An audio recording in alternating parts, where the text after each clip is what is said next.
Greetings, fellow musicologists. Alex Tamulis here. Welcome to the channel. Hellraiser is a classic song by Ozzy Osbourne, and you can check it out on his No More Tears album. An important thing, though, is that Lemmy from Motörhead is also one of the writers of this song, and he's actually one of the greatest ambassadors of rock. And he's recorded this tune for Motörhead's March or Die album.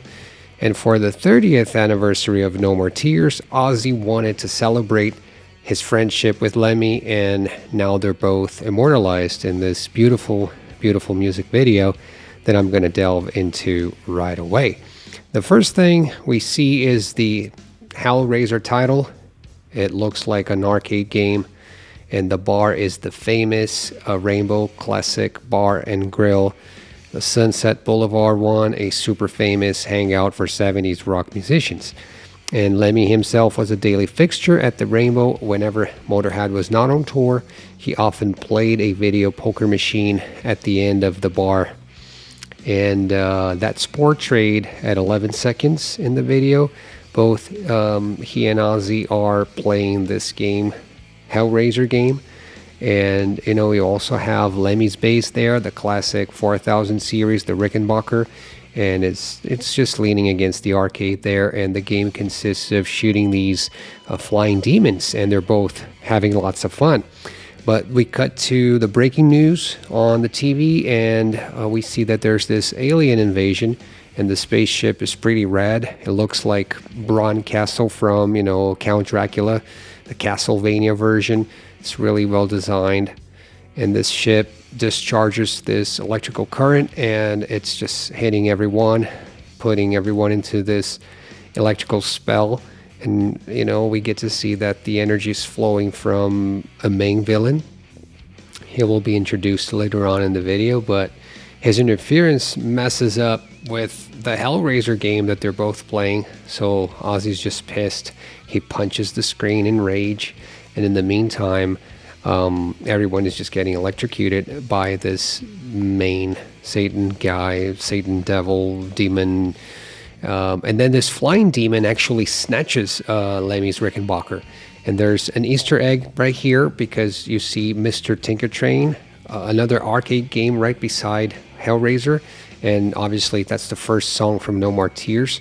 It's Mr. Tinkertrain, the classic. And all of a sudden you have this 80s slasher vibe, this B-movie type of vibe where Ozzy and Lemmy are just killing everyone. They go onto this killing spree. There's blood everywhere. And they leave the bar and they bump into the flying demon again. And the demon that stole Lemmy's bass, but he just flips the bird and Lemmy's just livid. They hop on the van. It's a Mr. Crowley van, another Easter egg from a song from 1980, Blizzard of Oz. And the van looks like the Mystery Machine from Scooby-Doo. They keep killing these zombies, and Lemmy is using his shelled belt to slaughter them. And the flying demon is being abducted to the mothership with some inverted gravity process, and the van ends up being pulled to the ship as well. And Lemmy tries to grab his bass, but he's not able to. And now they keep orbiting Earth, and this Castlevania mothership, it goes into hyperdrive mode and just disappears. And the van freezes up, and now we have this philosophical shot where we see the Milky Way, and it's shaped like Randy Rhodes' flying V guitar, and it's a beautiful image. We also see that Randy Rhodes is there, and he gives a slight nudge to the van. And this is akin to Newton's laws of motion, with the conservation of energy or the law of momentum.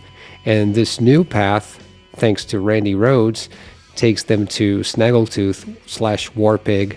So it's an homage to Motörhead's mascot. We have Randy Rhodes there, and then now we have Phil Taylor.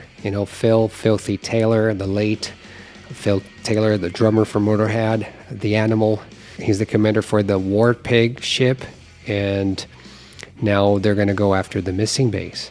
So we can see that Randy Rhodes and Phil Taylor here, they're like the magic helpers, for the story. One acts as leading the way, giving you the route, and the other is just seeing things, with predicting or trying to find more information. So it's kind of like, this yellow brick road type of moment. After that, they celebrate the moment. They, have shots. They drink this green drink that they celebrate. And we have the Diary of a Madman now with, it's the 1981 album by Ozzy. So we see that he's got this ability with black magic. And we see Lemmy's amp, the classic Murder one, Marshall Haddon cabinets. It's worth mentioning that Metallica has recorded a song called Murder One on Hardwire to Self-Destruct as well. But I digress. Now the trio spent some time getting the van ready, adding some embellishments, gear, concoctions. All of a sudden you have this revamped ship, shuttle, rocket, you name it. And this will guide them to the gates of hell. So Lemmy is driving the van, and he's got this Ace of Spades button with the function of overdrive, but in his case, overkill. So 2 more Easter eggs here, the Motörhead albums, Overkill from 1979 and Ace of Spades from 1980. So Lemmy does hit the button, and they annihilate this Dracula-style mothership. Bam, it's gone.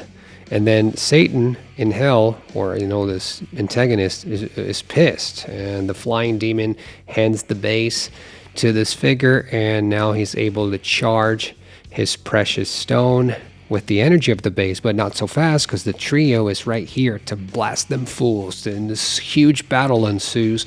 The graphics are really amazing. It's similar to the Heavy Metal magazine or Manowar covers or Dio.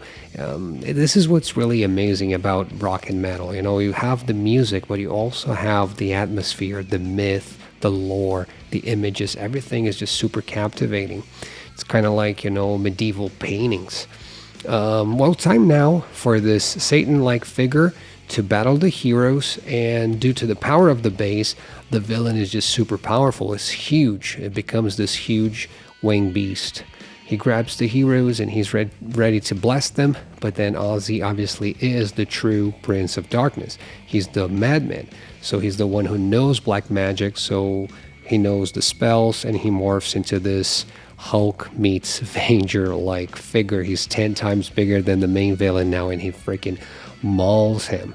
So Lemmy defeats the other flying demon there, and he grabs his base back, and the beast version of Ozzy will carry them to safety, back to the Rainbow Bar and Grill, where they can peacefully play their Hellraiser game again, and that's the end of the video.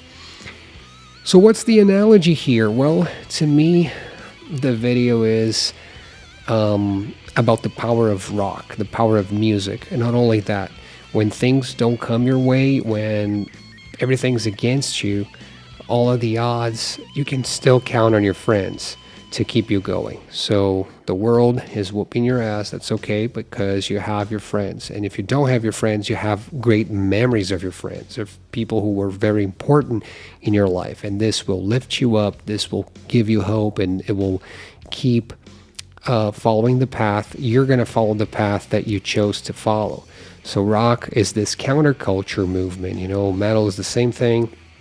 It stands for so much, but at the same time, it has to fight the stereotypes. It has to keep the space it's conquered, and the lyrics of the song deal with that. We raise hell by putting metal and rock on every social being out there. We have music as our soundtrack. This is it for me, musicologists. As always, music is what music does. Please subscribe if you think that the content is useful to you in any way. Bye now.